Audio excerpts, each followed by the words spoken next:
J'accueille avec moi un Bordelais, hein, Didier. Tu viens de l'Imria Bordeaux. Exact. Attends, mais t'as un micro, tu sais pardon, que exact. donc il faut que tu mettes le micro comme ça. Et tu viens nous parler de robotique. Oui. Parce qu'à l'Imria, à Bordeaux, ils font plein de choses super. Qu'on suit un petit peu sur Twitter, on s'est vu à InnoRobot, des gens, peut-être pas toi, t'es venu à InnoRobot à Lyon? Non. Faudra venir. Non, des collègues. Ouais, mais faudra venir. Des collègues sont venus, qui sont en interview, si vous cherchez sur ma chaîne YouTube à moi. Le projet Poppy, donc tu es venu ici à InnoRobot parler aussi robot éducation. Oui. Parce qu'il y a plein de choses. Alors déjà, je dis deux mots de l'équipe Flowers, parce que c'est l'équipe qui a lancé ce type d'activité pour l'éducation. Donc l'équipe Flowers, c'est une équipe de robotique développementale, c'est-à-dire qu'elle étudie les mécanismes de développement de l'enfant en construisant des robots. Ouais. Hein. Donc par exemple le robot humanoïde Poppy, la plateforme humanoïde Poppy a été à l'origine bâtie pour étudier les mécanismes de locomotion chez l'enfant. Alors pour ceux qui ont raté les épisodes précédents, Poppy est un robot en open source qu'on peut trouver les plans, les télécharger. Oui, les on montrera les adresses tout à l'heure. On montrera les adresses PO2PY si ma mémoire est bonne. Voilà, je te continue. Alors on a parallèlement au développement de Poppy pour la recherche, on a aussi utilisé le robot Timio 2, dont je ne sais pas si tu en as déjà parlé. Non. Le robot Timio 2 qui a été construit par le PFL de Lausanne. On a développé une série d'activités clés en main pour ce robot. C'est un dispositif qui s'appelle InniRobot, à ne pas confondre avec InnoRobot. Hein, je ne sais pas qui a été trouvé ce type de nom, mais ça complique la vie. C'est pour rien du tout. Et donc c'est une série d'activités clés en main, donc de façon à ce que les enseignants ou les animateurs dans les collectivités locales sur les temps périscolaires qui veulent faire des choses avec les enfants trouvent là toute une série d'activités avec les corrections, etc. Il y a une communauté qui s'est créée autour avec un site d'échange où il y a des personnes donc ils téléchargent. Tout ce qu'on fait est en open source et gratuit. Quand tu dis une communauté, c'est combien de personnes à peu près? Écoute, au jour d'aujourd'hui, c'est diffusé à peu près dans 35 villes en France et il y a à peu près 4000 enfants qui bénéficient de dispositifs InniRobot, donc qui ont été formés à ce genre d'activité. Le principe de base, juste en deux mots, c'est tout est basé sur une démarche scientifique, c'est-à-dire que les enfants, on les met en groupe de 3, 2, 3, de manière à ce qu'ensemble, ils réalisent des missions. Hein, pour simplifier, on peut dire la première mission, on leur donne l'objet, on leur dit même pas comment ça s'allume et on leur dit voilà. Essayez de trouver qu'est-ce que c'est, à quoi ça peut servir. Et tout s'enchaîne, toutes les missions s'enchaînent jusqu'à arriver à une belle mission qui consiste à programmer le robot avec un programme, un langage de programmation complètement visuel. Programmer le robot pour qu'il puisse parcourir des zones où il y a des obstacles, etc. sans s'arrêter. D'accord. Voilà. Alors venons à la deuxième activité majeure autour de la robotique pour l'éducation, qui est Poppy Éducation. Poppy Éducation. Voilà. Poppy Éducation, c'est tout un dispositif qui est bâti autour de la plateforme Poppy, open source, la seule au monde, imprimable en 3D, open source, etc. Alors donc l'objectif c'est qu'on peut aussi redesigner les éléments.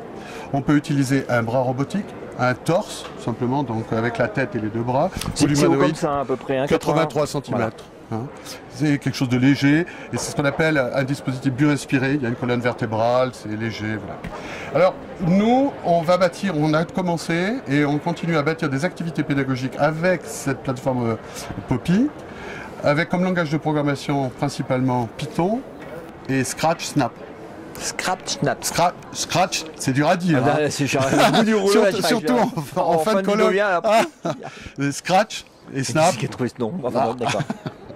Et voilà, donc là on c'est pour démarre. des enfants de quel âge? À partir de quel âge? Eh bien écoute, le dispositif InniRobot, on pourrait dire, ça démarre à partir de 4 ans en gros jusqu'à peu près milieu du collège. Ouais. Et la plateforme Poppy, c'est un peu plus Poppy grand. Éducation, oui, c'est en gros milieu du collège jusqu'à l'enseignement supérieur. 4e, d'accord. Voilà. Et on a un financement de la région Aquitaine et du Fonds européen FEDER. Ouais. Pour bâtir des activités pédagogiques, faire des expérimentations dans les lycées et les collèges. Et on démarre ça en septembre. Alors ce qui est bien aussi dans cette expérimentation, j'ai vu passer une fiche, on recrute un conseiller pédagogique pour la robotique. Un ingénieur pédagogique, oui. Un ingénieur pédagogique, donc j'ai oui, recruté ça. Et merci d'ailleurs, j'en profite pour te remercier, puisque par toutes ces recherches, on a trouvé la perle rare. Bonjour Stéphanie. Ah, c'est une fille en plus, d'accord. C'est une fille qui va commencer au 1er octobre. Voilà. Ouais, donc là, il y a une partie aussi accompagnement, c'est ça qui me plaît dans le projet, vraiment accompagnement sur la pédagogie, pas sur la technique, pas que sur la technique. Voilà, il y a deux parties dans le projet Poppy. Il y a toute une équipe technique, bien sûr, des développeurs, etc., et mécaniciens. Et il y a aussi une partie pédagogie avec, on va être en tout à peu près 5 personnes. D'accord. Pour éclaircir le projet, Poppy, c'est vraiment une plateforme pour apprendre à programmer, pour apprendre à faire des choses. Alors, pas seulement apprendre à programmer, c'est aussi apprendre à faire du design de robots. C'est aussi apprendre à utiliser des technologies numériques de fabrication. Puisqu'il y a à la fois un design 3D qu'on peut modifier, puisque c'est de l'open source. On peut modifier les formes, puisque c'est imprimé en 3D, on a une très grande liberté pour construire. Donc ça, c'est la différence par rapport à un AO, par exemple, qui est bien entendu. Le truc, ou qui est produit formé et fermé. Ouais. Et par rapport à Poppy, où là, il y a plus d'ouverture, on peut faire plus de choses. Et c'est ce qui fait la grande force de Poppy, c'est pour ça que la communauté s'élargit de plus en plus.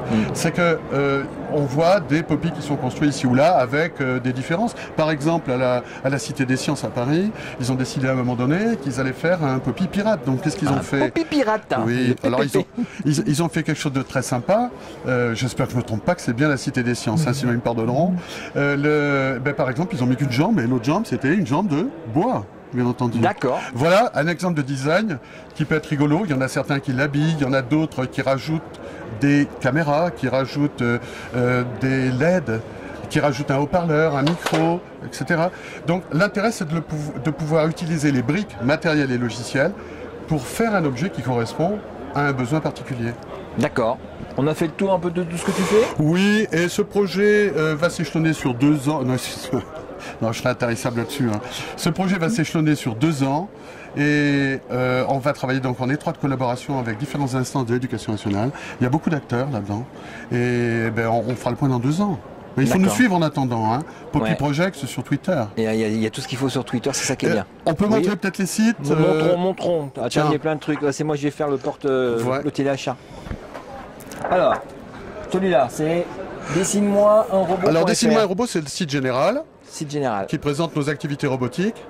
Il y a des sites plus spécifiques. Il est en train de me faire un zoom, c'est donner moyens inconsommables. Mais c'est incroyable. Voilà, tu demandes, tu as. Allez, c'est bon le zoom. Donc, dessine-moi un robot.fr. Ouais. Ça, c'est le site plutôt général. Ouais. Je continue la présentation. Ensuite, le site IniRobot, donc, qui correspond aux usages, aux activités avec le Team IO2, les activités plutôt primaires, périscolaires, milieu du collège. Là.